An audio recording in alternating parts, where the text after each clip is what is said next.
Also tonight, remembering the Reverend Jesse Jackson. His family says he died peacefully this morning, surrounded by family at the age of 84. Reverend Jackson marched alongside Dr. Martin Luther King Jr. and later ran for president. And tonight, tributes are pouring in, honoring his life and legacy as a civil rights icon. Outside the Rainbow Push Coalition office in Chicago Tuesday, Carolyn Dunbar brought flowers to honor the late Reverend Jesse Jackson, saying the loss feels like family. I'm going to miss him, everything that he stood for us as a people. My tears are real. In New York, the Reverend Al Sharpton described him as a mentor.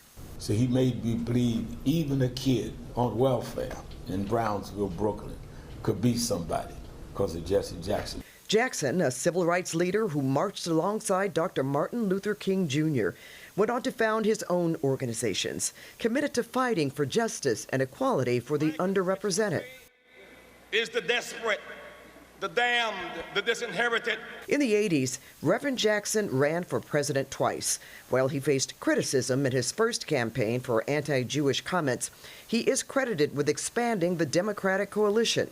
His presidential campaigns of 84 and 88 were influential in how he conducted a campaign to really bring people who were locked out and left out. In a statement, former President Barack Obama called Jackson a true giant and said he laid the foundation for his own campaign. The flag was lowered to half-staff at the historic district building in Washington, D.C., where Jackson pushed for D.C. statehood.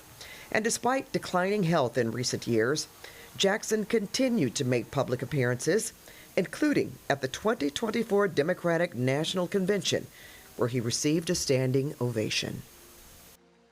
Now, back in 2017, Reverend Jackson stopped by our studios for a conversation with me that we called Confronting Hate, following the white supremacist rallies in Charlottesville, Virginia. But there's an element that's driven by ignorance and hatred and fear and violence. You put a wall between us. On the other side of the wall is ignorance, fear, hatred, and violence. And when that wall is up, it has to come down.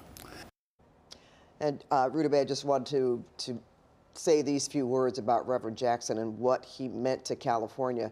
Back in 1988, when labor leader Cesar Chavez went on a food strike, so to speak, for the United Farm Workers, Reverend Jackson came out. He participated in rallies, and he also went on a 3-day food strike in support of Cesar Chavez and the Farm Workers Union. So there's a lot of ties between Reverend Jackson and here in California, and certainly all over the world. I know that was a very powerful interview, and he really did put a face on these civil rights issues. Civil rights issues. I remember he rescued an airman from Syria back in the early 80s, and also a prisoner was being held, American prisoner, 22 of them in Cuba, because of his negotiating skills. So there is a lot to Reverend Jesse Jackson that I hope we get to really remind our viewers and especially our young people about. Such history, no question. Yeah, all right.